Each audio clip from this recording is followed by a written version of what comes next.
बिस्मिल्लाहिर्रहमानिर्रहीम।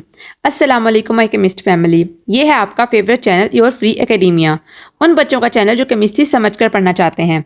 रट्टे वालों के लिए है कोई और चैनल। सब बोलें 10 time my passion my chemistry. Now study time starts. Okay बच्चों, कल के लेक्चर में हमने सोल्व की थी अपने टेस्ट सेल 7.6 और 7.7। आज हम सोल्व करेंगे मल्टीपल चॉइस क्वेश्चन और उसके साथ हम अपने हाफ शॉर्ट क्वेश्चन आंसर जो है वो सोल्व करेंगे। तो बच्चों, लेक्चर स्टार्ट करने से पहले मैं आप सबसे रिक्वेस्ट करती हूँ कि वीडियो को लाइक करें, एक अच्छे सा कमेंट करें, चैनल को लाजमी सब्सक्राइब करें और बेल आइकन को भी प्रेस करें ताकि नए आने वाली वीडियो अब तक फौरन पहुंच जाए। ओके बच्चों, our first question is spontaneous chemical reaction takes place in. उन्होंने यहाँ पे आपसे पूछा है कि ऐसा कौन सा सेल है जिसके अंदर हमारे पास spontaneous chemical reaction take place करता है। तो स्पॉन्टेनियस केमिकल रिएक्शन कौन सा होता है जो खुद ब खुद हो जाता है?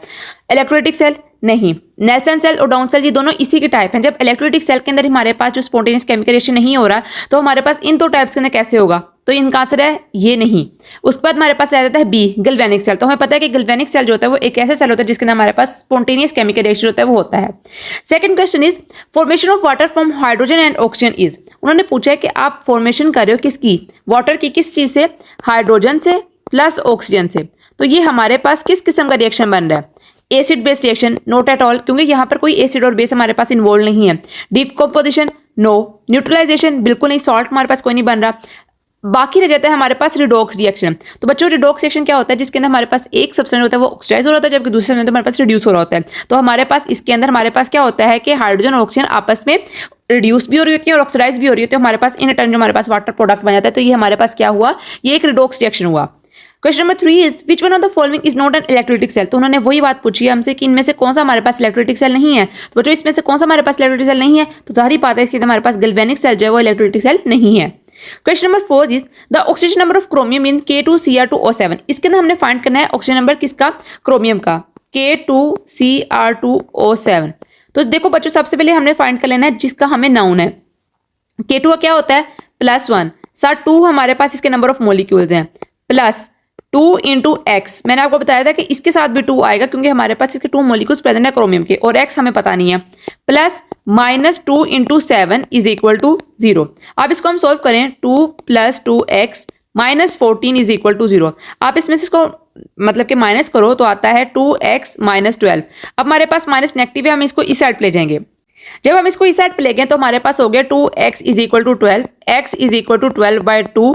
तो ये हमारे पास आ गया x इज इक्वल टू +6। ये हमारे पास K2Cr2O7 के अंदर क्रोमियम की जो ऑक्सीजन स्टेट है वो है +6। ओके बच्चों, next question is which one of the following is not an electrolyte. तो बच्चों, इलेक्ट्रोलाइट हमारे पास क्या होता है जो बहुत ज्यादा इमीडिएटली बहुत जल्दी हमारे पास क्या जाता है? आयोनाइज कर जाता है। आपने इस चीज से कंफ्यूज नहीं होना कि यहाँ पर उन्होंने आपको पहले एसिड का सोल्यूशन दिया, मींस H2SO4। आपको पता है कि एसिड की ये प्रॉपर्टी होती है कि वो बहुत जल्दी क्या कर जाता है? आयोनाइज कर जाता है।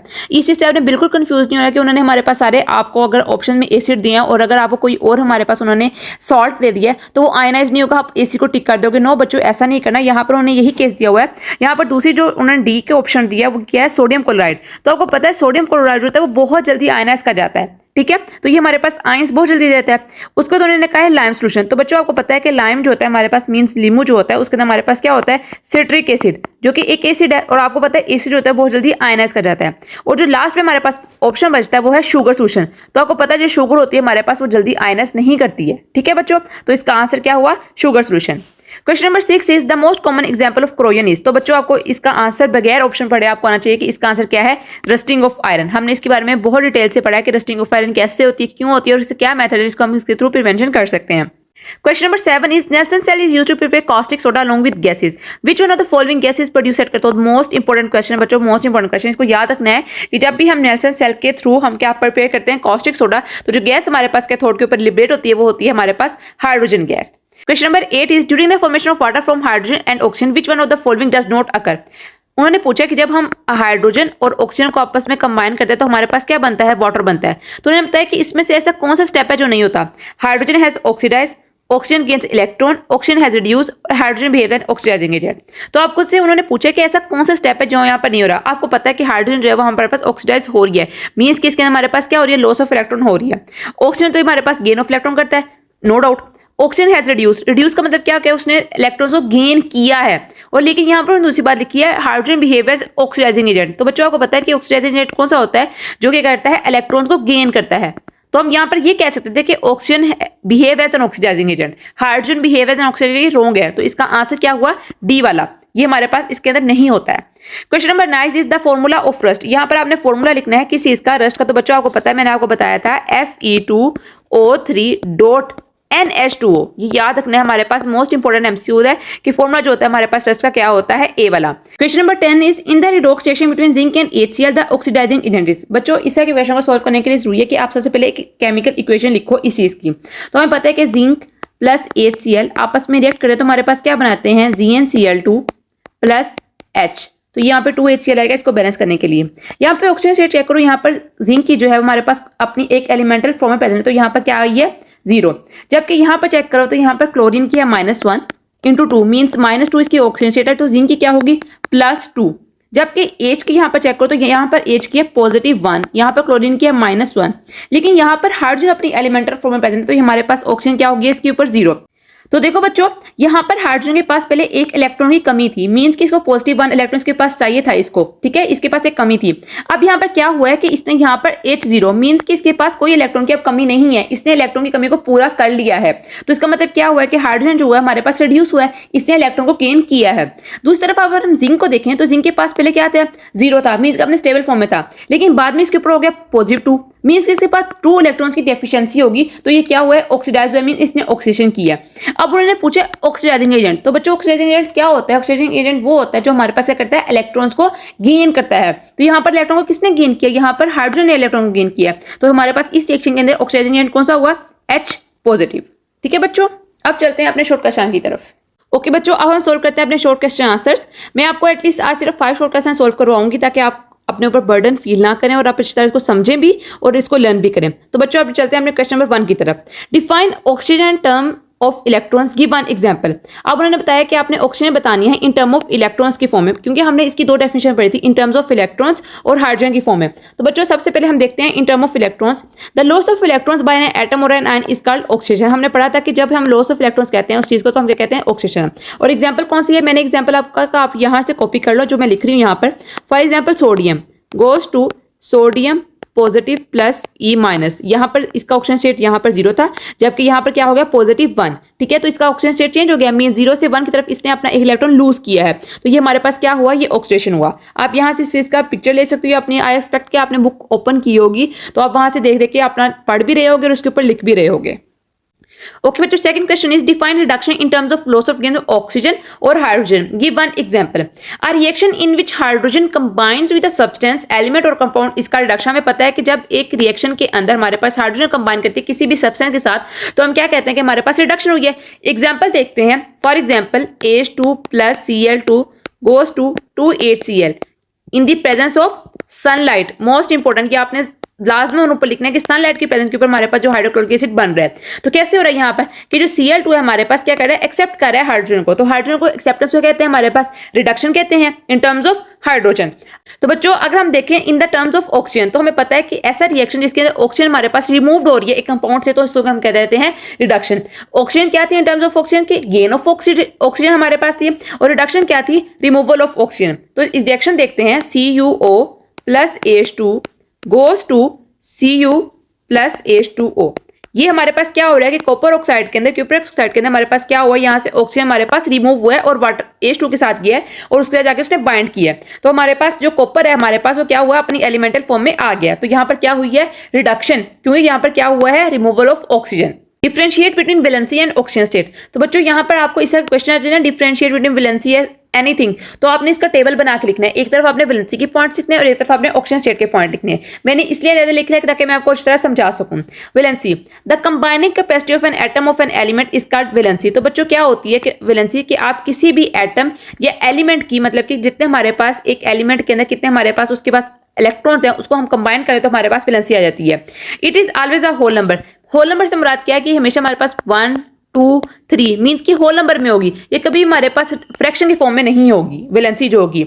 It is purely a number and has no plus और minus sign associated with it, it can never be 0। तो उन्होंने बताया कि हमारे पास इसके पास कभी भी हम इसके साथ पॉजिटिव या नेगेटिव साइन नहीं लगा सकते हैं। ठीक है, ये हमेशा हमारे पास क्या होती है 2 3। आपने इसके साथ मैंडेटरी नहीं करना कि आप इसके साथ +2 लगाओ या +3 लगाओ, आपने सिर्फ इसके साथ एक होल नंबर डिजिट लिखना है और वो भी सिंपल मीन्स 3। बस, और ये कभी भी हमारे पास जीरो नहीं हो सकती, ठीक है। Valency can never B zero. Oxygen state हमारे पास जीरो हो सकती है, किस स्टेट में होती है हमारे पास, हमें पता है कि एलिमेंटल फॉर्म में जो एलिमेंट्स होते हैं हमारे पास उनकी ऑक्सीजन स्टेट जीरो होती है, लेकिन वैलेंसी जो होती है वो हमारे पास कभी भी जीरो नहीं होती। Oxidation number of state, a number that represents an apparent charge which on atom of an element would have in a compound or ion is called oxidation number। तो हमें पता है कि oxidation number क्या होता है कि कभी हमारे पास जो एलिमेंट होता है हमारे पास किसी कॉम्बिनेशन में प्रेजेंट होता है किसी एलिमेंट और एलिमेंट के साथ, तो हम जब उसके ऊपर फाइंड करते हैं कि कितनी उसके पास ऑक्सीजन स्टेट है तो उसको हम कहते हैं ऑक्सीजन नंबर उस एलिमेंट का इतना है। फॉर एग्जाम्पल हम देख लेते हैं यहाँ पर हमारे पास H2O है, H2O के अंदर हमारे पास जो हाइड्रोजन होता है उसके ऊपर पॉजिटिव वन चार्ज होता है, जबकि 2 हमारे पास इसके पास क्या है, 2 हमारे पास इसके नंबर ऑफ मॉलिक्यूल्स हैं, और ऑक्सीजन के ऊपर क्या है -2। अब ये जो -2 है हमारे पास क्या है, ऑक्सीडेशन नंबर या फिर स्टेट। इट में भी होल नंबर और इन फ्रैक्शन, ये होल नंबर में भी हो सकता है और फ्रैक्शन में भी हो सकता है। तो हमें पता है कि हमने ऑक्सीजन का भी एक केस पढ़ा था, उसके अंदर इसकी जो ऑक्सीजन स्टेट थी वो -1/2 थी, लेकिन वैलेंसी जो थी हमारे पास हमेशा वो क्या होती है, वो हमेशा पॉजिटिव होती है और होल नंबर की फॉर्म में होती है। इट में भी पॉजिटिव और नेगेटिव नंबर, इट में भी जीरो, तो कहते हैं हमारे पास जीरो भी हो सकती है और हमारे पास नेगेटिव और नंबर भी हो सकता है, पॉजिटिव भी हो सकता है और नेगेटिव नंबर भी हो सकता है। ओके बच्चों, next question is differentiate between oxidising and reducing agent. तो बच्चों ऑक्सीडाइजिंग एजेंट क्या होता है, जो इलेक्ट्रॉन्स को अपनी तरफ खींचता है, इलेक्ट्रॉन अपनी तरफ एक्सट्रैक्ट करता है, जबकि रिड्यूसिंग एजेंट क्या होता है, जो हमारे पास इलेक्ट्रॉन्स को क्या करता है, रिमूव करवाता है, मींस उसके से इलेक्ट्रॉन्स निकल रहे होते हैं बाहर। इसी आपने कंफ्यूज नहीं होना, मैंने पहले भी जब आपको लेक्चर दे रही थी तब मैंने आपको बताया था कि ऑक्सीडाइजिंग एजेंट से ऑक्सीडेशन नहीं होती, ठीक है, आपने इस चीज से कंफ्यूज नहीं होना। ऑक्सीडाइजिंग एजेंट जो है हमारे पास वो ऑक्सीडेशन का उल्टा है। आप इससे समझ लो कि ऑक्सीडाइजिंग एजेंट क्या होता है, हमारे पास रिडक्शन होती है, जबकि जो हमारे पास रिड्यूसिंग एजेंट होता है हमारे पास क्या करता है, वो ऑक्सीडेशन करता है, ठीक है। अब डेफिनेशन देखते हैं, ऑक्सीडाइजिंग एजेंट या oxidant, the species that oxidise a substance by taking electrons from it is called oxidising agent. तो वही उन्होंने बात की है, जो इलेक्ट्रॉन्स को अपनी तरफ खींचता है, इलेक्ट्रॉन्स को लेता है, उसको हम क्या कहते हैं, ऑक्सीडाइजिंग एजेंट।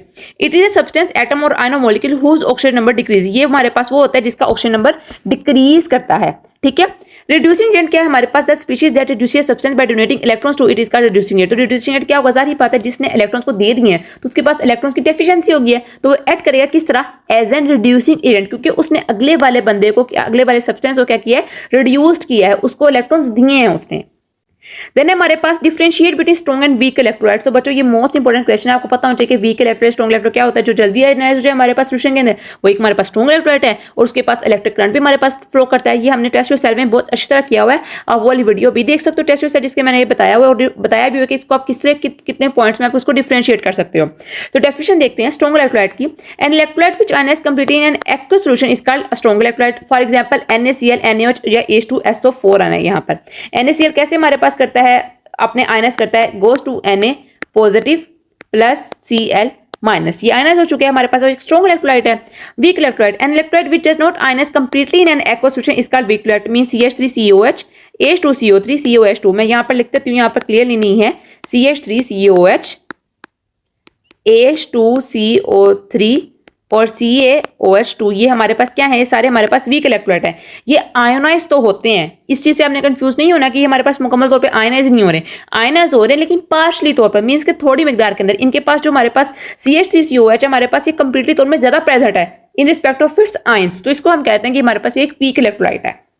ओके बच्चों, आज के लिए इतना ही। मैंने आपको सिर्फ एटलीस्ट 5 क्वेश्चन सॉल्व करवाए हैं ताकि आपको अच्छी तरह समझ आ जाए और आपके ऊपर बर्डन भी बिल्कुल ना हो। तो बच्चों इंशाल्लाह कल हम अपने नेक्स्ट जो हमारे पास रिमेनिंग शॉर्ट क्वेश्चन रह गए उनको सॉल्व करेंगे। तो बच्चों कल मिलते हैं एक नई एक्टिविटी के साथ, तब तक के लिए फी अमानिल्लाह।